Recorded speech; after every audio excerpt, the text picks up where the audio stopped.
Hey guys, welcome back. My name is Kathy with Healthy Ambitions, and today I'm going to do an expanded video on a YouTube short I uploaded, which I titled like Noodlefication Experience, Happy Accident, something. Today I want to show you how to make keto couscous. Now this wasn't even on my radar of things to try with this whole noodlefication experiment, but I've seen those videos, I think on TikTok, where people were pouring noodle batter through this strainer, and you got the noodles just straining through and hitting the liquid, making these amazing noodles. And so my husband, Mr. Healthy Ambitions, actually came home with this strainer saying, hey, I wonder if we could do this with those keto noodles. And so I made a quick YouTube short to show the experiment, and the noodles did not happen. So the intent of the experiment was a huge fail, but the happy accident is something unexpected happened.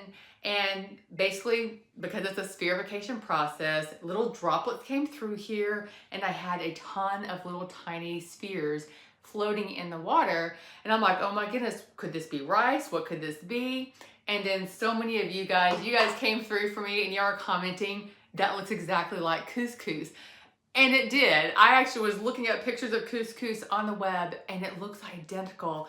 And so I thought, you know what? I need to do an expanded video for you guys to show you the whole process. I did use a different, just slight variation of the ingredients I've used before. I'm actually using less ingredients, trying to just streamline this and make it better and easier for you. So the ingredients for this keto couscous recipe, which is going to launch a few other things, we'll talk about that in a minute.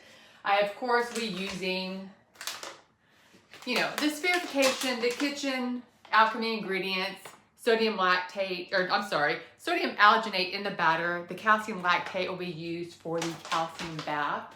As far as the rest of the mixture, I'm going to have 3 tablespoons of egg yolk powder. I know a lot of people ask if whole egg powder or egg white powder would work, and the answer is yes, it absolutely should. I know Anita over at Ketogenic Woman has been playing around with a lot of different ingredients, including like keto chow and bone broth powder.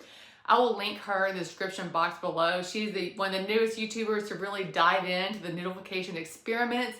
She has 2 recipes she's made with noodles, both a tuna casserole, and today, at the time I'm recording this, she just dropped a keto noodle kugel recipe using chocolate noodles.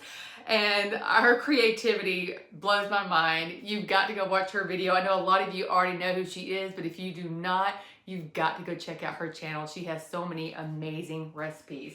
So besides the egg white or egg yolk powder that I am using, I'm also going to do a couple of tablespoons of nutritional yeast. 4 ingredients if you include the water for the mixture, and then the calcium bath. All right, let's make up the batter real quick.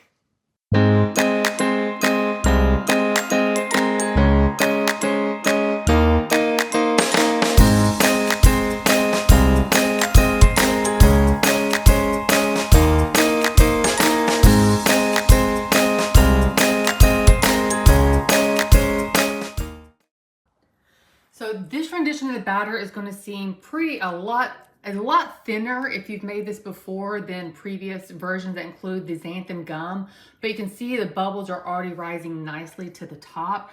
I'm going to stick this in the fridge for about 1 hour. So while that's resting in the fridge, I do want to address a couple more questions I have received. And one of them is, can you reuse the calcium bath?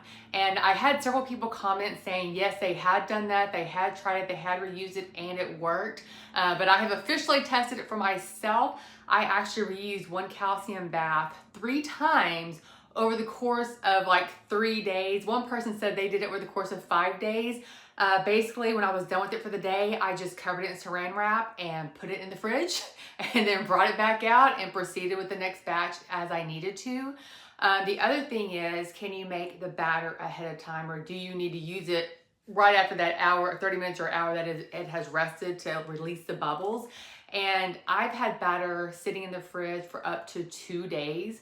The only thing I did is I did go ahead and scrape bubbles off after the first 30 minutes to an hour, and then I just covered it with saran wrap and I put it in the fridge.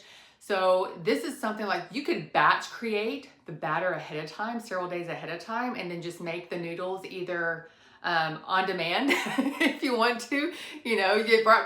Just you really need an hour before you want to eat the noodles, do the calcium bath. Or you can, again, batch them, and you can do all the batter one day, and then you can do calcium bath cycles after that. The more I'm playing around with this stuff, the more I'm learning how to use it, what you can do with it, what's working better.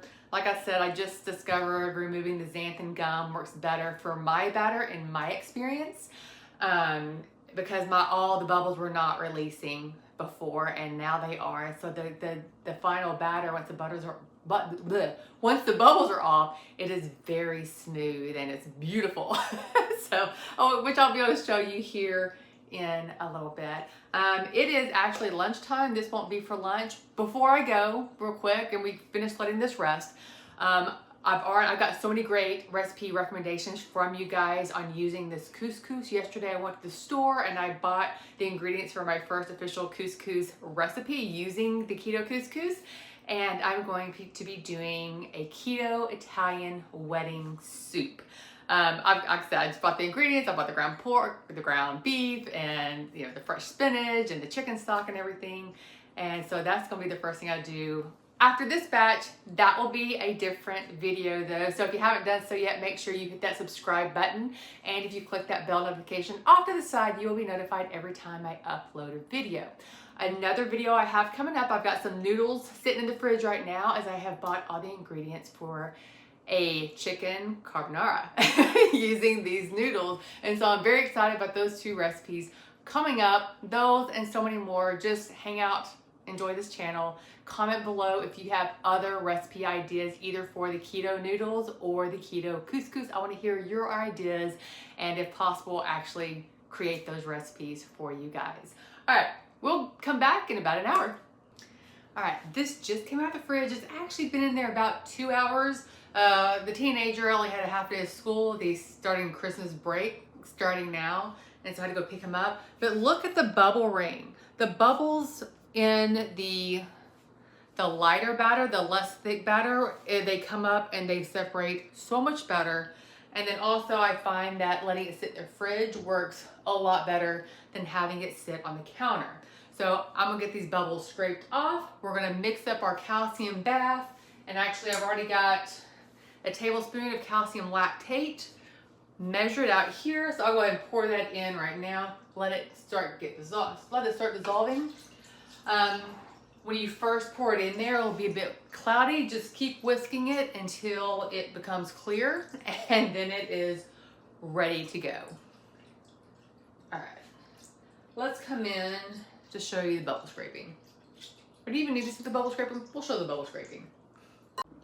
Okay, and I mainly wanted to show this to you to show you how smooth the mixture is underneath the bubbles. I didn't have a mixture this smooth until I took out the xanthan gum, and that just seems to work a lot better. All right, so I'm just gonna mix up the rest of it again. Just see how smooth this is. None of the bubbles are in there, and it's looking good.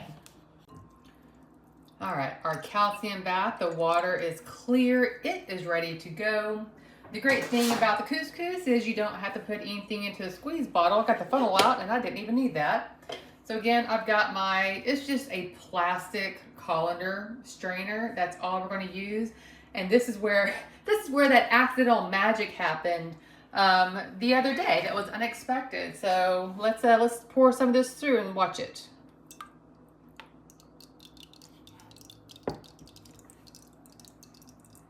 So we had an initial stream that came through, but the rest have been little couscous balls.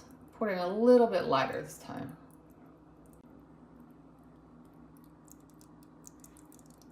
All right, so here is the full bowl, the entire batter of couscous noodles. There are a few outliers that that wanted to be noodled apparently. Oops, that one fell in. We won't say what that necessarily looks like. But these little outliers, I'll take those out. once this has finished soaking, so that we will just have nothing but the little keto couscous balls. But look, and some of them melted, or not melted, some of them did sink to the bottom.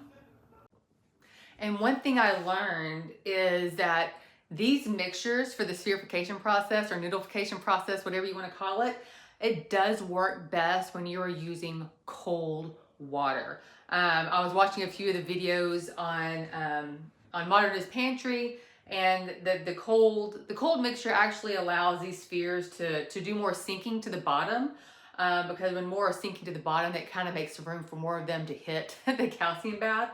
But yeah, so that is how you make just the base keto couscous.